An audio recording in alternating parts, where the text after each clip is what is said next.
Start. बढ़ता वायु प्रदूषण एक गंभीर वैश्विक स्वास्थ्य आपातकाल बनता जा रहा है।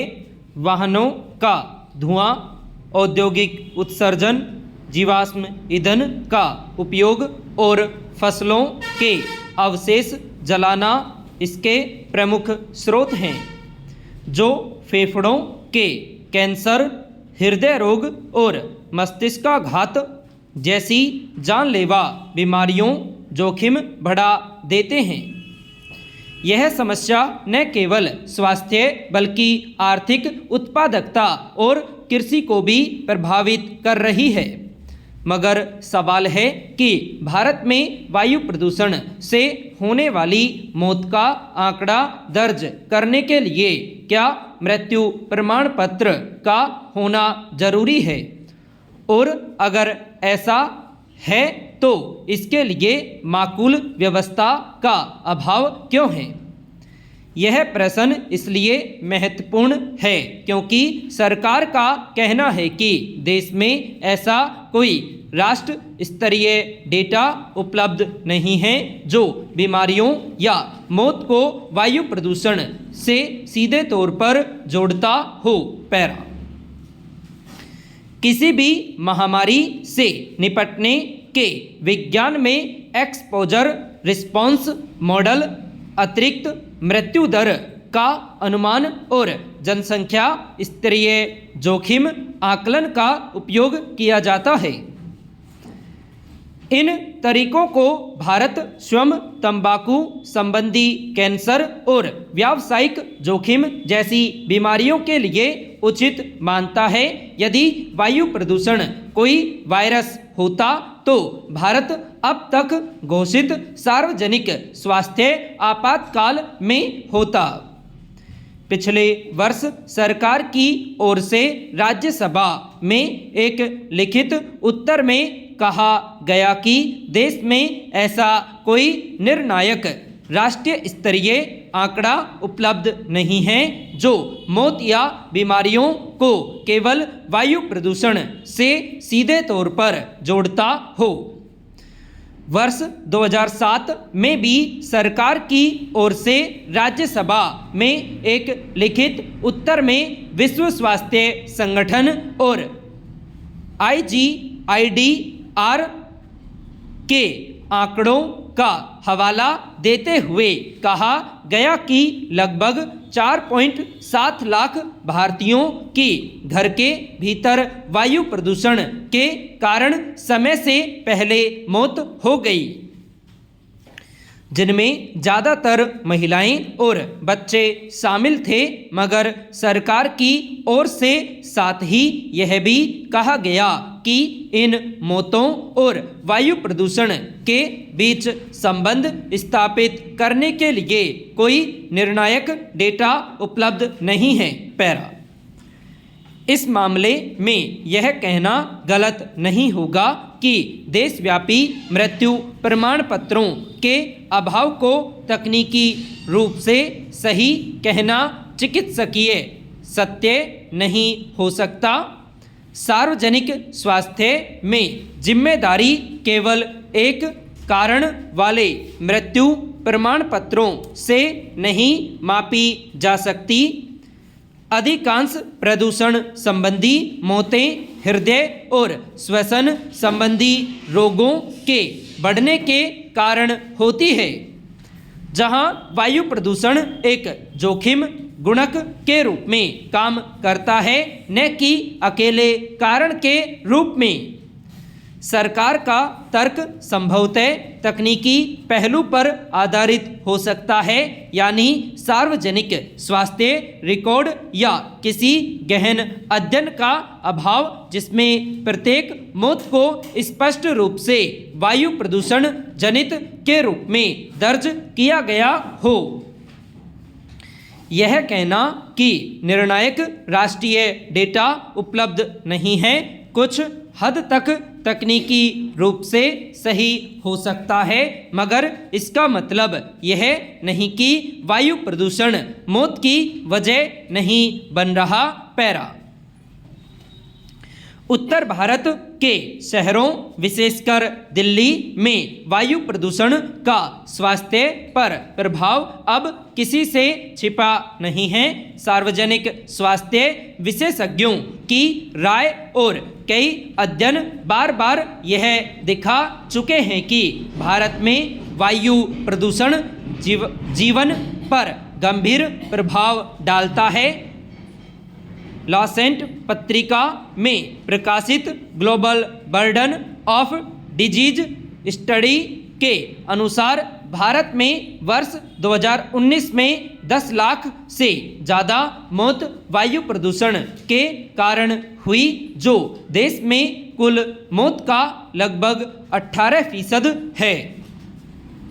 अध्ययन से यह भी पता चला कि वर्ष 1990 से 2019 के बीच प्रदूषण के सूक्ष्म कणों से होने वाली मृत्यु दर में 115% की बढ़ोतरी हुई, जबकि घरेलू वायु प्रदूषण से मृत्यु दर में कमी आई।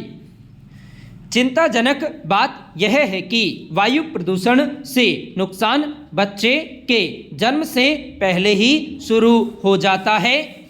Centre for science and environment के एक विश्लेषण से पता चलता है कि विषाक्त वायु भ्रूण में ऑक्सीजन और पोषक तत्वों के प्रवाह को बाधित करती है, जिससे समय से पहले जन्म नवजात का कम वजन, फेफड़ों के विकास में बाधा और बाल्यकाल में दीर्घकालिक श्वसन समस्याओं की संभावना बढ़ जाती है। पैरा पिछले कुछ दशकों में औद्योगिकीकरण एवं वाहनों की खरीद में तेजी और कमजोर राजनीतिक इच्छा शक्ति के कारण पर्यावरण को इस कदर नुकसान पहुंचा है कि इसके विषाक्त तत्व अब हर सांस और भोजन के साथ हमारे शरीर में प्रवेश कर रहे हैं। नीति प्रतिक्रिया अधिकांशतः अल्पकालिक रहती है, जबकि स्वास्थ्य संकट दीर्घकालिक और अंतर पीढ़ीगत प्रभाव दिखाते हैं। हाल ही में एक मीडिया रिपोर्ट में दिल्ली के 6 प्रमुख सरकारी अस्पतालों के रिकॉर्ड का हवाला देते हुए कहा गया कि पिछले 3 वर्षों में इन अस्पतालों में 2 लाख से अधिक गंभीर श्वसन रोगों के मामले दर्ज किए गए, जिन्हें वायु प्रदूषण से जोड़ा गया। बच्चों, बुजुर्गों और अन्य संवेदनशील समूहों में अस्थमा, सांस फूलने और श्वसन संबंधी समस्याओं के मामलों में उल्लेखनीय वृद्धि यह दर्शाती है कि वायु प्रदूषण के स्वास्थ्य पर प्रभाव केवल सांख्यिकीय अनुमान नहीं, बल्कि रोजमर्रा की चिकित्सकीय वास्तविकता बन चुकी है। पैरा विभिन्न शोधों से यह संकेत मिलता है कि वायु प्रदूषण केवल श्वसन रोगों को बढ़ाने तक सीमित नहीं है, बल्कि यह रोगजनकों के प्रसार के तरीकों को भी प्रभावित कर सकता है। जवाहरलाल नेहरू विश्वविद्यालय के एक अध्ययन में दिल्ली के कुछ घनी आबादी वाले इलाकों की हवा में एंटीबायोटिक प्रतिरोधी जीवाणु की मौजूदगी पाई गई।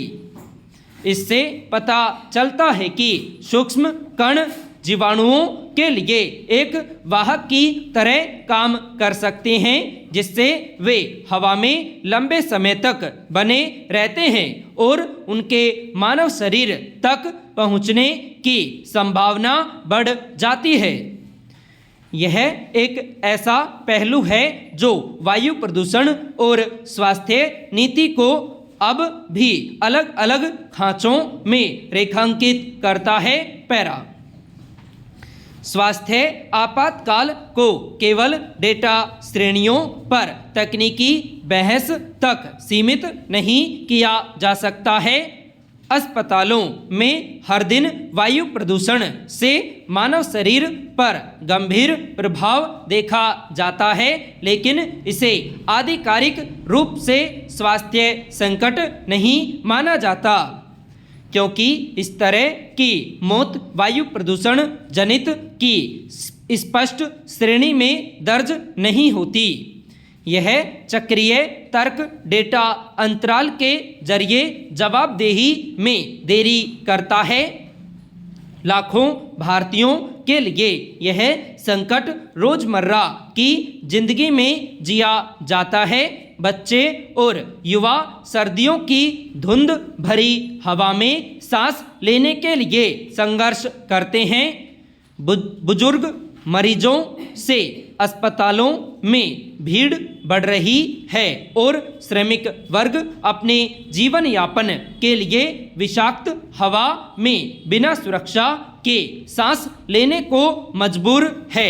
ऐसे में भारत को वायु प्रदूषण को केवल परिवेशीय समस्या ने मानकर स्वास्थ्य का संरचनात्मक निर्धारक मानना चाहिए। राष्ट्रीय निगरानी प्रणाली में वैज्ञानिक सबूतों को एकीकृत करने, आंकड़ों को सार्वजनिक रूप से जारी करने और नीति चर्चा में प्रदूषण जनित मृत्यु दर को स्पष्ट रूप से मान्यता देने की जरूरत है। ये केवल तकनीकी सुधार नहीं है, बल्कि नैतिक जिम्मेदारी भी है, जो स्वच्छ हवा में सांस लेने के अधिकार को सुरक्षित रखने से जुड़ी हुई है। संपूर्ण